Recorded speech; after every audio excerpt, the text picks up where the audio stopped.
Sur les rives d'un fleuve nonchalant qui, depuis des siècles, est source des plus belles poésies, sont rassemblés des villes, des villages. Dans cette vallée pittoresque de Saintonge, la lumière issue d'un ciel délicat engendre une atmosphère chaude et harmonieuse. Unis pour le meilleur et pour le pire, le fleuve Charente et la ville de Saintes mènent une vie commune vieille de 2000 années. Las peut-être d'être agressé, il arrive que la Charente se fâche et envahisse alors tout ce qui l'entoure, comme ce fut le cas en ce mois de décembre 1982.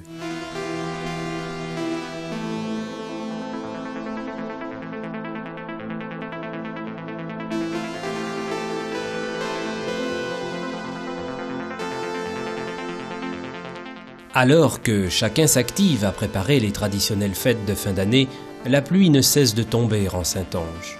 Une pluie si dense que la Charente, au plus fort de sa crue, va atteindre la cote de 6,84 m au pont Palissy, battant le record de celle de 1904 de 9 cm. 9 grands centimètres qui vont peser lourd, très lourd dans la vie et l'économie de toute une région.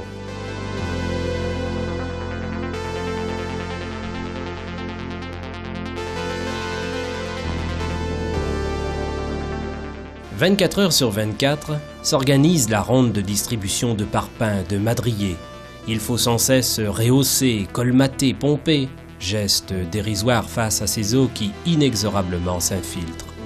Déjà quelques 600 maisons sont touchées. Il faut évacuer. La circulation devient quasiment impossible à Saintes et pourtant les services de secours tentent au prix de prouesses spectaculaires de se frayer un passage.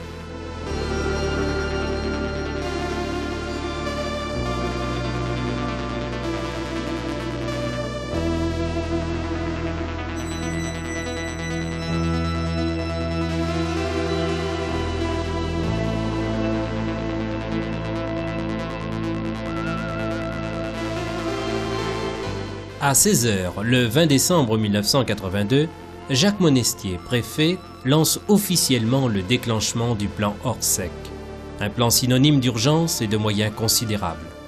L'ampleur de cette crue n'échappe maintenant à personne et la solidarité locale qui a permis de supporter, sinon d'adoucir les premiers effets, va devenir régionale puis nationale.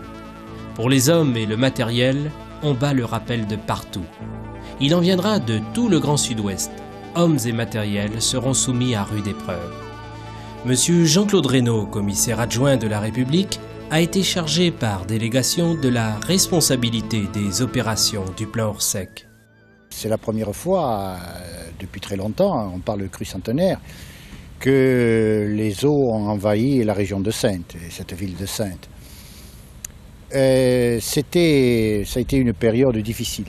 D'abord difficile pour les sinistrés, car c'est à eux auxquels il faut penser, et qui ont eu beaucoup de courage. C'est très bien dans l'esprit saintongais d'ailleurs.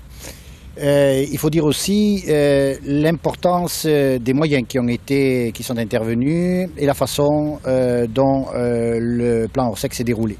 Du point de vue humain, cela a été pour moi l'occasion de la formation d'une équipe très soudée, qui s'est formé entre l'ensemble des personnes qui sont amenées à intervenir et ensemble, armées, pompiers, services techniques municipaux, ensemble des services de l'État, police, gendarmerie. Nous avons ensemble, moi-même et avec les élus, président du conseil général, maire de Saintes et maire des communes avoisinantes, conseillers généraux, nous avons formé une équipe vraiment soudée.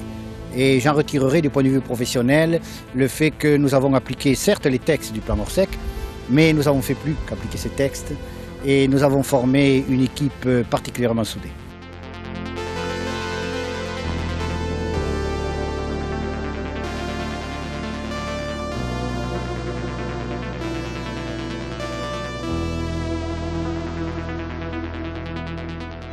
Voie essentielle de communication, l'avenue Gambetta est à son tour rapidement submergée. Pour ne pas couper la ville en deux, décision est prise le 21 décembre de construire une passerelle de bois pour les véhicules. Elle fera 400 mètres de long et aura pour assise 200 buses remplies de béton.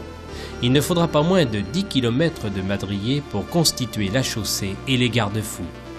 Réalisée par l'Union charentaise d'entreprises avec le concours de l'armée et des services techniques de la ville, cette passerelle sera construite à la lueur blafarde des projecteurs, les pieds dans l'eau et sous la pluie.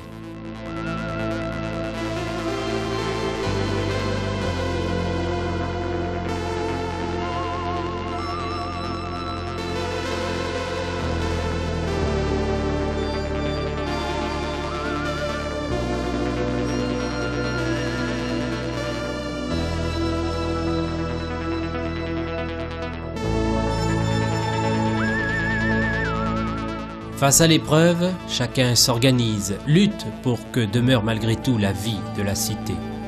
Beaucoup d'inondés ont d'ailleurs été surpris par l'ampleur de cette nouvelle crue. On ne croyait pas qu'elle allait monter si haut que ça, premièrement, et puis alors évidemment, on s'est trouvé un peu surpris, parce que habituellement, voyez-vous, on prend nos précautions dans les cas comme ça. Mais alors là, vu que ça a monté tellement rapidement, et puis comme je vous disais tout à l'heure, on ne croyait pas que ça allait monter si haut.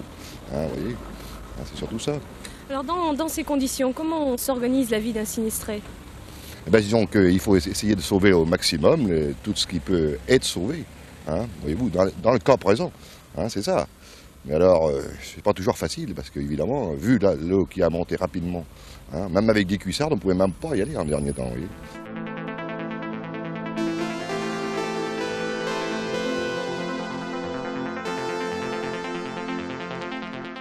Dès le début du mois de décembre, alors que sévissaient tempêtes et pluies incessantes, les sapeurs-pompiers de Saintes furent très fortement sollicités. Ce sont de longues et difficiles journées qu'ils durent affronter. Il est vrai que depuis bien longtemps, les pompiers se révèlent être la solution humaine à tous les problèmes.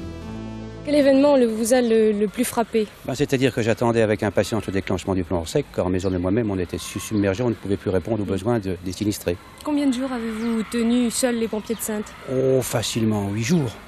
Ce qui représentait à peu près combien d'opérations? Alors là, vous dire au moins 800 opérations.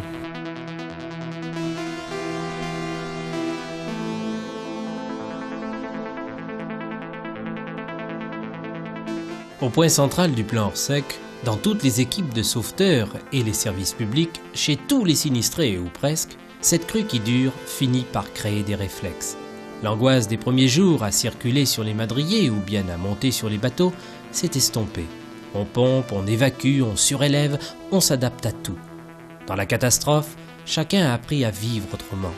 Le cauchemar ne réveille plus, on le vit les yeux ouverts, mais on le vit avec une telle solidarité que bien peu se laissent aller au désespoir. Je pense qu'il y a eu de l'entraide de pas mal aussi des militaires, surtout. Vous voyez, c'est les militaires surtout qui nous ont, je pense, donné un gros coup de main. Et en plus, les pauvres, eux aussi, ils étaient obligés la nuit, vous voyez, de passer la nuit sur le bord de la route, hein, et quand il pleuvait ou n'importe, c'était pas tout à fait drôle. Hein. Heureusement d'ailleurs qu'on les avait, parce qu'autrement, je crois que ça aurait été une catastrophe. Hein.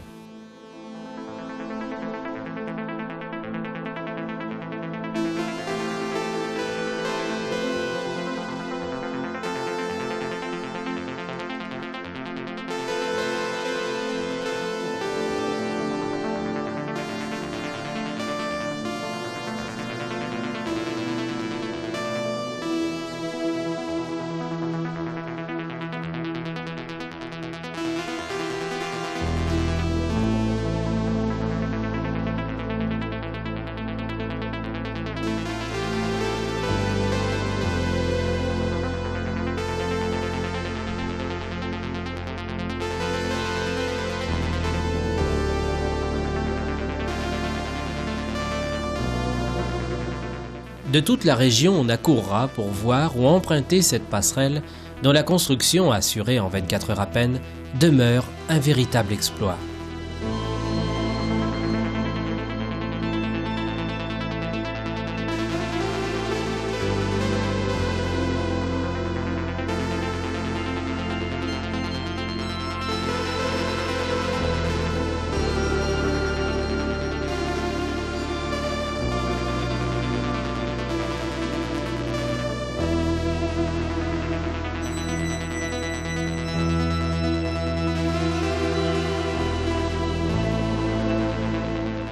Autre voie vitale de communication, l'avenue de Saintonge fut également surélevée afin d'être maintenue hors d'eau.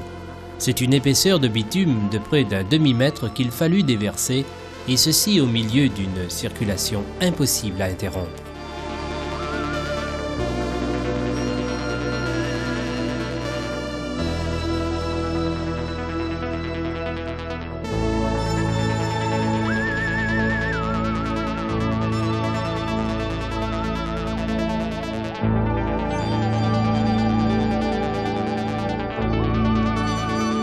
C'est lorsque l'eau commence à se retirer que l'on mesure toute l'ampleur du désastre.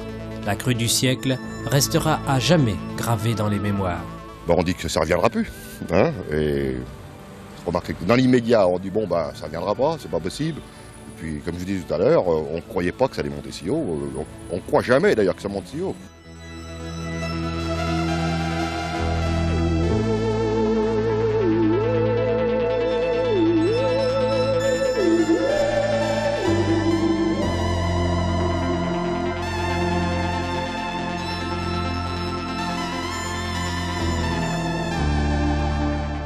Il est aujourd'hui en Saintonge une évidence de dire que l'épreuve redonne aux hommes le sens de la solidarité. Et durant la crue, nombreux sont ceux qui en ont fait l'expérience. Je dirais que jamais plus. Lorsqu'on me posera la question, lorsqu'on me parlera d'égoïsme, lorsque l'on me parlera de société de consommation, lorsqu'on mettra en cause le bénévolat, lorsqu'on s'interrogera sur le rôle de l'armée dans la nation, lorsqu'on se posera des questions sur les lenteurs administratives et à quoi sert l'administration, je dirais tout simplement, on voit que vous n'avez pas été à Saintes au mois de décembre 1982.